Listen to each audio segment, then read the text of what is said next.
Hello everyone, welcome all of you. हम पढ़ रहे थे पार्ट्स ऑफ स्पीच, जिसके अंदर हम पढ़ रहे थे वर्ब। पिछली वीडियो में हमने वर्ब के डेफिनेशन पढ़ ली थी और वर्ब के टाइप्स को समझाने के लिए मैंने आपको बताया था कि हम इसका दो फॉर्मेट में अध्ययन करेंगे, वर्ब का बेसिक फॉर्मेट और वर्ब का एडवांस फॉर्मेट। तो पिछली वीडियो में हमने बेसिक फॉर्मेट के बारे में पढ़ लिया था, जिसमें मैंने आपको बताया था कि वर्ब को दो भागों में बांटा जाता है बेसिक फॉर्मेट के आधार पे, हेल्पिंग वर्ब या ऑक्सिलरी वर्ब यानी सहायक क्रिया, और दूसरा मेन वर्ब यानी मुख्य क्रिया। आज हम पढ़ेंगे वर्ब के एडवांस फॉर्मेट के बारे में। तो आइए शुरू करते हैं। वर्ब का जो एडवांस फॉर्मेट है उसके आधार पे वर्ब को दो श्रेणियों में या दो भागों में बांटा जाता है। पहला है फाइनाइट वर्ब, फाइनाइट वर्ब, और दूसरा प्रकार है नॉन फाइनाइट वर्ब। वर्ब के एडवांस फॉर्मेट के आधार पर वर्ब को मुख्यतः दो भागों में बांट दिया जाता है, फाइनाइट वर्ब और नॉन फाइनाइट वर्ब। फिर इन्हीं का उपविभाजन करके इन्हीं वर्ब्स को ट्रांजिटिव, इंट्रांजिटिव आदि वर्ब्स में भी क्या कर दिया जाता है, विभाजित कर दिया जाता है। तो ये इनका जो उपविभाजन है वो हम नेक्स्ट वीडियो में पढ़ेंगे, ट्रांजिटिव इंट्रांजिटिव वर्ब्स के बारे में। लेकिन आज हम जो मुख्य दो वर्ब के भाग फाइनाइट वर्ब और नॉन फाइनाइट वर्ब, इनके बारे में विस्तार से अध्ययन करेंगे। तो आइए देखते हैं कि ये वर्ब्स क्या होती हैं। तो ये जो फाइनाइट वर्ब है ये क्या होती है। फाइनाइट वर्ब वो होती है जो हमेशा सब्जेक्ट के बाद यूज की जाती है। पहली विशेषता क्या होगी कि ये हमेशा सब्जेक्ट यानी कर्ता के बाद यूज की जाती है। फाइनाइट वर्ब का प्रयोग कहाँ होता है, हमेशा सब्जेक्ट के बाद, तुरंत बाद। फिर ये जो सब्जेक्ट है, सब्जेक्ट के नंबर और पर्सन के अकॉर्डिंग, अनुसार अपने आप को चेंज कर सकती है। फाइनाइट वर्ब जो है वो हमेशा सब्जेक्ट के बाद यूज होती है और सब्जेक्ट के नंबर यानी वचन, नंबर वचन समझ गए ना आप, एक वचन बहुवचन, सिंगुलर या प्लूरल, सब्जेक्ट के नंबर के और पर्सन के अनुसार अपने आप को क्या कर लेती है, चेंज कर लेती है। यानी मेरे कहने का मतलब है यदि सब्जेक्ट एक वचन है तो वर्ब भी क्या होगी, एक वचन की होगी, और यदि सब्जेक्ट बहुवचन है तो वर्ब भी क्या होगी, बहुवचन की होगी। ये होती है फाइनाइट वर्ब, जो हमेशा सब्जेक्ट के बाद यूज होती है और सब्जेक्ट के यानी कर्ता के नंबर व पर्सन के अनुसार अपने आप को चेंज कर लेती है। उसके बाद है दूसरी है non finite verb. Non finite verb वह वर्ब होती है जिसका सब्जेक्ट के नंबर व पर्सन का इसके ऊपर कोई प्रभाव नहीं पड़ता है।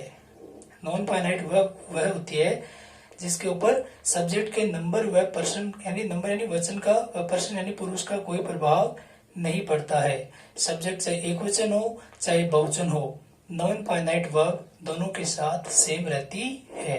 ठीक है, एग्जाम्पल के माध्यम से समझाने का प्रयास करता हूं। देखिए मैंने लिखा यहाँ पे राम लाइक्स रीडिंग। एक सेंटेंस लिखा मैंने, राम लाइक्स रीडिंग। तो इस वाक्य में राम क्या है, सबको बताया सब्जेक्ट है। अब सब्जेक्ट के बाद आया लाइक्स, है ना। ये लाइक मेन वर्ब आपको पता है, इसकी ऐसे इस फॉर्म है, लेकिन ये फाइनाइट है या नॉन फाइनाइट ये थोड़ी पता है हमें, ये अब पता चलेगा। लाइक्स ये देखो सब्जेक्ट के तुरंत बाद यूज हुई है ये। तो एक तो ये विशेषता हमने पढ़ी थी फाइनाइट वर्ब की कि सब्जेक्ट के तुरंत बाद यूज होती है, कौन, फाइनाइट वर्ब। ठीक है। दूसरा मैंने आपको बताया था कि ये सब्जेक्ट के नंबर व पर्सन के आधार पर अपने आप को क्या कर लेती है, चेंज कर लेती है। अब मैंने एक उदाहरण और लिखा है यहाँ पे कि दे लाइक रीडिंग। अब इस वाक्य में भी दे क्या है, सब्जेक्ट है, लाइक मेन वर्ब है, लेकिन ये मेन वर्ब की कौन सी फॉर्म है, पेस्ट फॉर्म है। ठीक है, ये भी सब्जेक्ट के बाद यूज हुई है। तो ऊपर वाले वाक्य में लाइक्स है, नीचे वाले वाक्य में लाइक है, क्योंकि ऊपर वाले वाक्य में सब्जेक्ट एक वचन है राम, इसलिए लाइक्स है, और नीचे वाले वाक्य में दे क्या है, बहुवचन है, तो यहाँ पे लाइक आया है। तो अब आपको यहाँ से लाइक्स और लाइक दोनों क्या होगी, फाइनाइट वर्ब हो गई। क्यों, क्योंकि ये दोनों का प्रयोग सब्जेक्ट के बाद हुआ है और सब्जेक्ट के नंबर या पर्सन के आधार पे, इसमें पर्सन है ये राम, थर्ड पर्सन है ना, एक वचन है ये, तो एक वचन के साथ ऐसे इसका प्रयोग हुआ। अब दे भी थर्ड पर्सन है लेकिन है क्या, बहुवचन है, तो बहुवचन है तो वर्ब भी किसकी आएगी, बहुवचन की आएगी। बहुवचन के साथ मैन वर्ब फर्स्ट फॉर्म का प्रयोग होता है। तो लाइक्स और लाइक ये दोनों क्या होगी, फाइनाइट वर्ब होगी। फिर मैंने बताया नॉन फाइनाइट वर्ब, इसका कर्ता के पर्सन व नंबर का इसके ऊपर कोई प्रभाव नहीं पड़ता। अब रीडिंग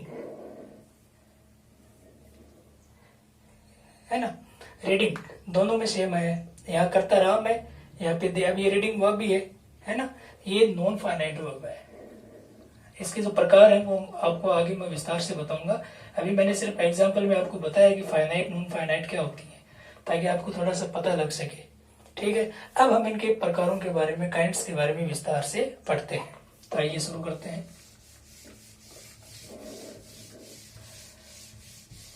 तो वर्ब के जो दो प्रकार हमने देखे अभी भी, फाइनाइट और नॉन फाइनाइट। तो पहले हम देखते हैं फाइनाइट वर्ब्स के बारे में। फाइनाइट वर्ब, अभी जो फाइनाइट वर्ब होती है इसको 3 भागों में बांट दिया जाता है। कितने भागों में? 3 भागों में। फाइनाइट वर्ब की परिभाषा आपने अभी पढ़ ली, सब्जेक्ट के बाद यूज होती है और सब्जेक्ट के नंबर व पर्सन का अनुसार ही अपने आप को चेंज कर लेती है। यानी एक वचन की वर्ब एक वचन करता है तो वर्ब भी एक वचन की, और बहुवचन करता है तो वर्ब भी बहुवचन की। अब इनको 3 भागों में बांट दिया जाता है। कौन कौन से 3 भाग हैं? लेक्सिकल, प्राइमरी, ऑर्डिनरी या मैन वर्ब्स, ये पहला प्रकार। दूसरा प्रकार लिंकिंग, स्टेटिव या फिर क्यूपुलर वर्ब्स। और तीसरा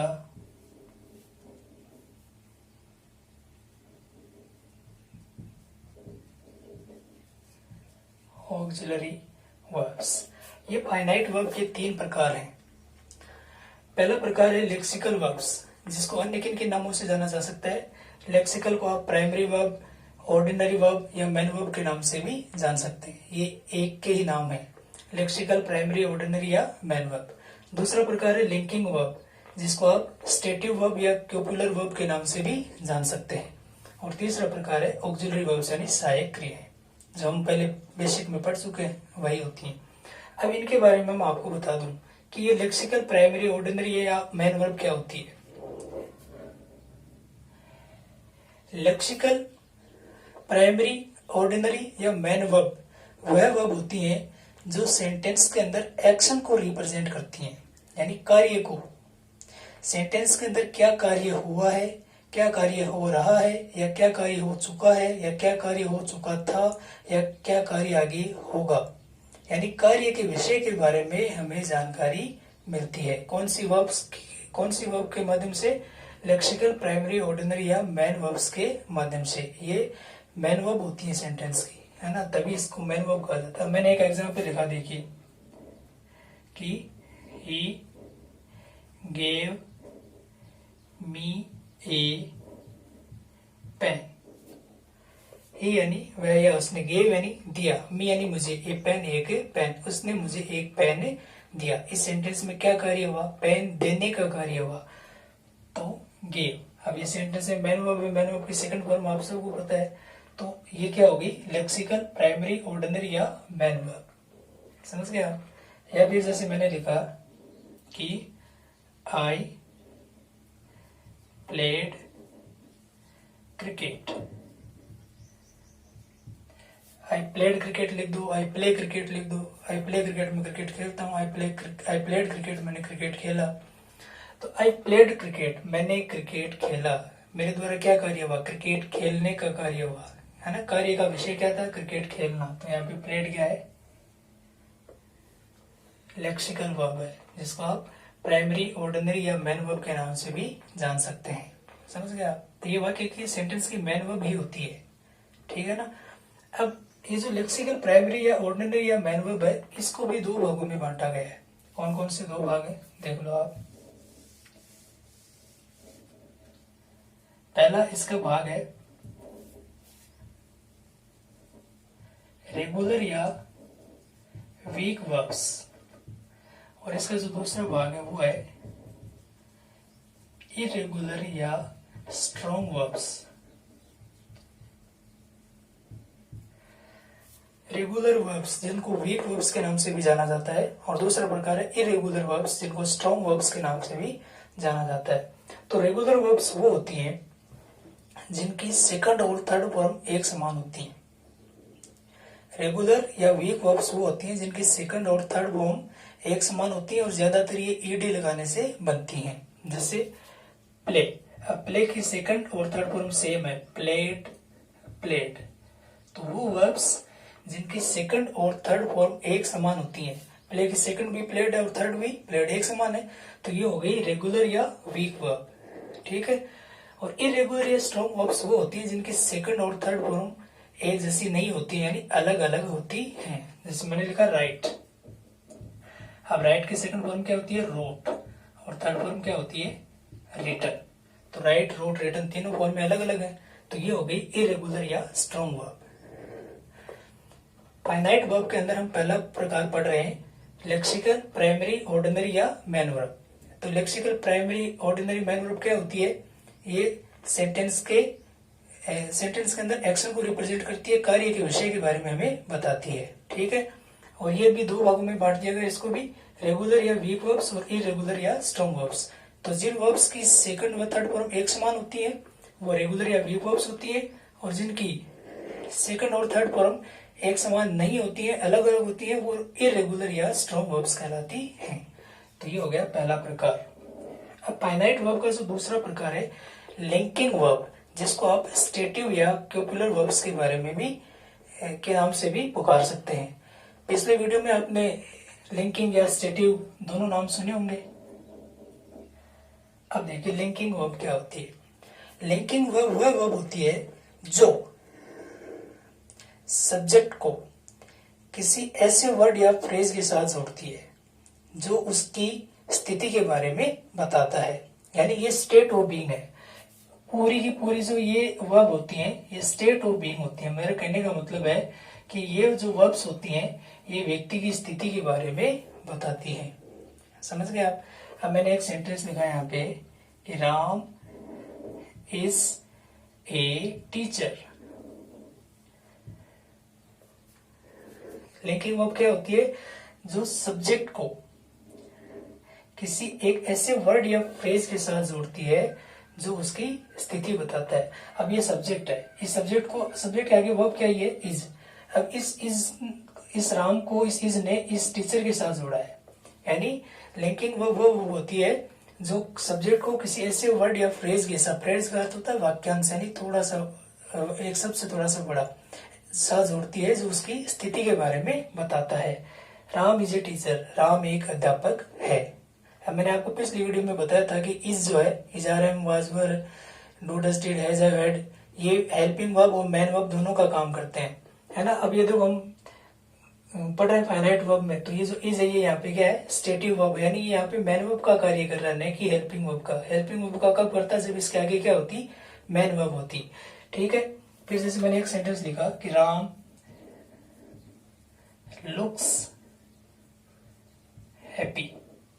राम लुक्स, राम दिखाई देता है, हैप्पी यानी खुश। अब लुक्स शब्द ने राम को हैप्पी के साथ जोड़ा कि राम कैसे दिखाई देता है, खुश दिखाई देता है ना। तो यहाँ पे लुक्स भी क्या है, लिंकिंग या स्टेटिव वर्ब है, जिसको आप कॉपुलर वर्ब के नाम से भी जान सकते हैं। ठीक है। तो is are am was were look seem taste, इस प्रकार की कुछ वर्ब्स होती हैं जो लिंकिंग, यानी लिंक का मतलब जोड़ना, सीधी सी बात है, और स्टेटिव मतलब स्टेट यानी स्थिति के बारे में बताना। तो ये पूरा की पूरी जो वर्ब है ये स्टेट ऑफ बीइंग यानी व्यक्ति की स्थिति के बारे में बताती है। अब इस वाक्य में बता रहा है राम एक डॉक्टर है, इस वाक्य में बता रहा है कि राम खुश दिखाई देता है, राम की स्थिति खुश दिखाई देने की है, तो इनको कहते हैं लिंकिंग या स्टेटिव वर्ब्स। ठीक है। और फिर तीसरा जो प्रकार है वो है ऑक्सिलरी वर्ब्स, जो हमने बेसिक में कंप्लीट रूप से पढ़ लिया था। ऑक्सिलरी वर्ब्स जिसको आप किस नाम से जान सकते हैं, हेल्पिंग वर्ब्स के नाम से भी जानते हैं, यानी सहायक क्रियाएं। इनको दो भागों में बांटा गया था, प्राइमरी ऑक्सिलरी वर्ब्स और मॉडल ऑक्सिलरी वर्ब्स। ये संख्या में 11 होती है और ये संख्या में 13 होती है। प्राइमरी ऑक्सिलरी वर्ब्स में बी, डू और हैव वर्ब्स आती हैं। बी में is are am was were, do में डू डज डिड और हैव में हैज हैव हैड, और मॉडल में can could will would shall should may might must ought to use to need और dare. ये क्या होते हैं, ऑक्सिलरी वर्ब होते हैं। तो ये हो गया फाइनाइट वर्ब। फाइनाइट वर्ब के तीन प्रकार हो गए, लेक्सिकल वर्ब्स, जिसको आप प्राइमरी, ऑर्डिनरी और मेन वर्ब के नाम से भी जान सकते हैं। तो ये वाक्य में किसको रिप्रेजेंट करती है? एक्शन को, यानी वाक्य में कार्य के बारे में बताती है, कार्य के विषय के बारे में बताती है। ठीक है, तो इनको भी दो भागों में बांटा गया, रेगुलर या वीक वर्ब्स और दूसरा इरेगुलर या स्ट्रॉन्ग वर्ब्स। रेगुलर वर्ब कौन सी होती है? जिनकी सेकंड और थर्ड फॉर्म समान होती है, और जिनकी सेकंड और थर्ड फॉर्म समान नहीं होती है वो होती है इरेगुलर या स्ट्रॉन्ग वर्ब्स। ठीक है, फिर लिंकिंग या स्टेटिव या कोपुलर वर्ब्स, तो ये स्टेट ऑफ बीइंग होती है, यानी व्यक्ति की स्थिति के बारे में बताती हैं। ठीक है, और फिर है ऑक्सिलरी वर्ब्स, जिसके बारे में हम पढ़ चुके हैं। अब हम पढ़ेंगे नॉन फाइनाइट वर्ब के बारे में।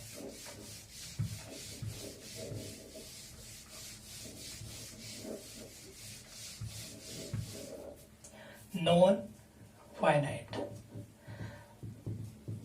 तो नॉन फाइनाइट वर्ब क्या होती है? नॉन फाइनाइट वर्ब वो होती है जिसके ऊपर सब्जेक्ट के नंबर और पर्सन का कोई प्रभाव नहीं पड़ता है, ना ही टेंस का प्रभाव पड़ता है, चाहे टेंस कोई सा भी हो, नॉन फाइनाइट वर्ब सेंटेंस में सेम रहती है। ठीक है, अब नॉन फाइनाइट वर्ब को भी तीन भागों में बांटा गया है। कौन कौन से तीन भाग है? इन्फिनेटिव, पहला है इन्फिनेटिव, दूसरा है जिरंड और तीसरा है पार्टिसिपल। इन तीन भागों में नॉन फाइनाइट वर्ब को बांटा गया है। तो इन्फिनेटिव क्या होता है? इन्फिनेटिव है यहाँ पे। इन्फिनेटिव मतलब टू प्लस वर्ब की first form, two plus verb की फर्स्ट फॉर्म, ये क्या कहलाती है? इन्फिनेटिव कहलाती है। अब मैं आपको बता दूं कि इन्फिनेटिव जो है ये सेंटेंस में नाउन वर्ब के रूप में कार्य करती है, यानी ये क्रियावाचक संज्ञा होती है, एज ए नाउन काम करता है ये सेंटेंस में। वर्ब तो होता ही है लेकिन एज ए नाउन भी काम करता है। ठीक है, मैंने लिखा जैसे I like to swim, I subject है, लाइक मेन वर्ब है जिसमें ये फाइनाइट वर्ब होगी, है ना। अब टू प्लस फर्स्ट फॉर्म, ये हो गया इन्फिनेटिव, तो ये है नॉन फाइनाइट। समझ गए आप? या फिर इसको आप ऐसे भी लिख सकते हो, to swim is a good exercise. अब देखो टू प्लस फर्स्ट फॉर्म, ये सेंटेंस में एज ए नाउन की तरह आता है, तो टू प्लस फर्स्ट फॉर्म होती है, उसको क्या बोलते हैं? इन्फिनेटिव बोलते हैं। ठीक है, फिर जिरंड, ये वर्ब के अंदर आईएनजी जोड़ने से बनता है, लेकिन ये भी सेंटेंस के अंदर एज ए नाउन ही आता है। जिरंड भी सेंटेंस में एज ए नाउन आता है। जैसे ऊपर वाला सेंटेंस ही देख लो आप, आई लाइक स्विमिंग। इन्फिनेटिव और जिरंड दोनों सेंटेंस में एज ए नाउन की तरह कार्य करते हैं। फर्क इतना है कि इन्फिनेटिव टू प्लस वर्ब के फर्स्ट फॉर्म होता है और जिरंड होता है मेन वर्ब के अंदर क्या जोड़ देना? आईएनजी जोड़ देना। अब देखो आई सब्जेक्ट है, लाइक ये मेन वर्ब की फर्स्ट फॉर्म है जो फाइनाइट वर्ब के अंदर आती है, और ये स्विमिंग मेन वर्ब में क्या जोड़ दिया आपने? आईएनजी। अब यहाँ पे मान लो मैं लिखता सी लाइक्स स्विमिंग, तो भी सब्जेक्ट के अनुसार ये फाइनाइट वर्ब तो चेंज हो सकती थी, सब्जेक्ट सी सिंगुलर होता तो ये लाइक्स हो जाता, लेकिन आगे तो स्विमिंग आना था। इसलिए मैंने कहा था ना कि नॉन फाइनाइट वर्ब पे सब्जेक्ट के नंबर और पर्सन का कोई प्रभाव नहीं पड़ता है। या फिर आप ऐसे भी लिख सकते हो कि swimming is a good exercise. तो ये स्विमिंग एज ए नाउन आ रहा है यहाँ पे, है ना। तो ये क्या हो गया? जिरंड होता है। समझ गए आप? वैसे इन्फिनेटिव और जिरंड में कोई खास फर्क नहीं होता है, दोनों एक जैसे ही सेंटेंस होता है। आई लाइक टू स्विम या आई लाइक स्विमिंग, दोनों का अर्थ सेम निकलता है, दोनों का प्रयोग भी एक जगह किया जा सकता है। फर्क इतना ही है, वो टू प्लस फर्स्ट फॉर्म होती है और ये आईएनजी होती है। लेकिन आईएनजी प्रत्येक वर्ब में आईएनजी जिरंड नहीं होती है, जहाँ पे एज ए नाउन आता है ना, वहीं पे क्या होती है? ये जिरंड होती है। समझ गए आप? अब नेक्स्ट है पार्टिसिपल। पार्टिसिपल जो है इसको खुद को तीन भागों में बांटा गया है। एक तो है प्रेजेंट पार्टिसिपल, दूसरा है पास्ट पार्टिसिपल और तीसरा है परफेक्ट पार्टिसिपल।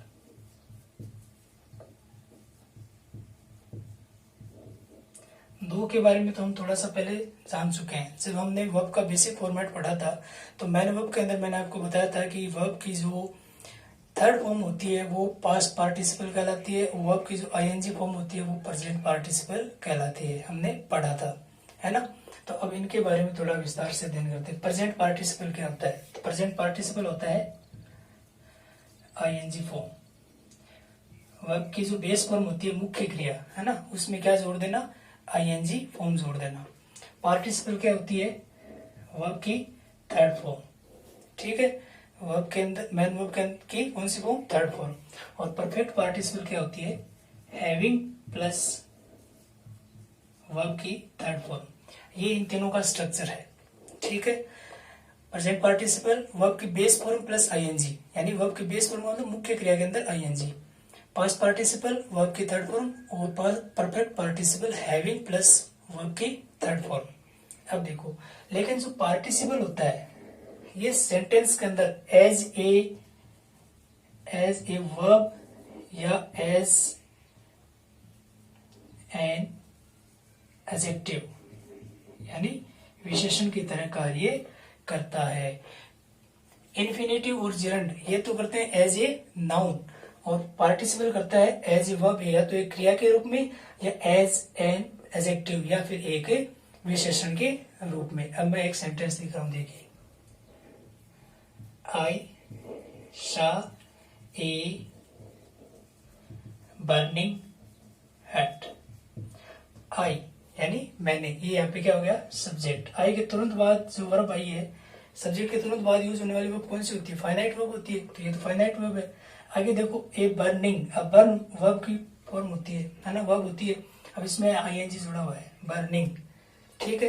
तो ऐसा मैंने देखा ए बर्निंग हट, एक जलती हुई झोंपड़ी। अब झोंपड़ी की विशेषता बताएगी यहाँ पे कि आपने कैसी झोंपड़ी देखी, एक जलती हुई झोंपड़ी।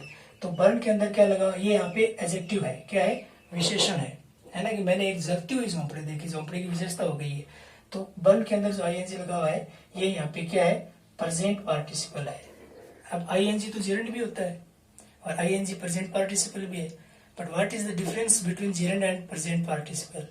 तो जेरेंड वो होता है जो सेंटेंस में एज ए नाउन वर्ब आता है, यानी क्रियावाचक संज्ञा होती है। ये क्रिया तो होती है लेकिन नाउन के तरह काम आती है। और पार्टिसिपल होता है वो एज ए वर्ब या फिर एज एन एडजेक्टिव। अब जैसे मैंने एक सेंटेंस सीधा बोल दिया ना कि they are playing, they are playing, they are playing, तो दे यहाँ पे सब्जेक्ट है, आर हेल्पिंग वर्ब है क्योंकि ये मैन वर्ब से पहले आ रही है, और ये मैन वर्ब के अंदर जो आईएनजी है ये प्रेजेंट पार्टिसिपल ही है क्योंकि ये यहाँ पे वर्ब के रूप में काम कर रही है। तो वर्ब और एडजेक्टिव के रूप में जब काम करती है आईएनजी तब तो होती है प्रेजेंट पार्टिसिपल, और नाउन के रूप में काम करती है तब होती है जेरेंड। तो ये तो हो गया प्रेजेंट पार्टिसिपल यानी आईएनजी फॉर्म। फिर है पास्ट पार्टिसिपल यानी वर्ब की थर्ड फॉर्म। ये देख लिया आपने। अब देखो पास्ट पार्टिसिपल, पास्ट पार्टिसिपल का मतलब क्या है? वर्ब की थर्ड फॉर्म। तो देखिए जैसे आई शा ए ब्रोकन चेयर। आई ये क्या हो गया? सब्जेक्ट, सब्जेक्ट के तुरंत बाद आ रही है फाइनाइट है।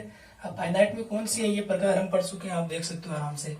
ए ब्रोकन चेयर, अब ये ब्रोक, ब्रेक, ब्रोकन, ये थर्ड फॉर्म है या नहीं है? वर्ब की थर्ड फॉर्म है ना।